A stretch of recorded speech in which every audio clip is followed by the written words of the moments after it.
বাংলাদেশের আওয়ামী লীগ, মানে বাংলাদেশের আওয়ামী লীগ যাদের শেখ হাসিনা আপা ফালাইয়া থুয়ে ভাগছেন, শুধু একলা ফালাইয়া থুয়ে যান নাই, কিন্তু উনি মেক শিওর করছেন উনার ফ্যামিলির প্রত্যেকটা লোক যেন এই দেশ থেকে চলে যেতে পারে।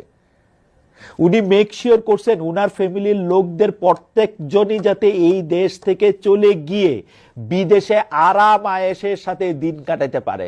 আমি তো শুনি নাই আওয়ামী লীগের মন্ত্রীরা এমপিরা কেউ ইন্ডিয়া গিয়া, আমেরিকা গিয়া, ইংল্যান্ডে গিয়া বা বিদেশে কোথাও পালায় গিয়া ভিক্ষা করতেছে, আরেকজন মানুষের বাসায় গিয়া উঠছে। উঠে নাই তো রে ভাই, নিজের পয়সা দিয়া সুন্দর করে খাইতেছে, পড়তেছে, চলতেছে। কারণ এই শেখ হাসিনা তাদেরকে বলছে যে এই টাকা পয়সা নিয়ে ভাইগা যাও, তারপরে আমিও আসতেছি পিছনে পিছনে। একজন একজন কর্মীরও বলে নাই যে 4 তারিখে, 4 তারিখেও বলে নাই যে 5 তারিখে আমি চলে যাব। উল্টা কথা বলছে।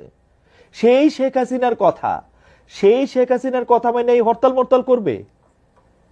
মানে সিরিয়াসলি এই আওয়ামী লীগের লোকজন, এই আওয়ামী লীগের লোকজন এই আওয়ামী লীগ করার আগে ভাই একটা চেক টেক করেন তো আপনারা ঠিক আছেন কিনা।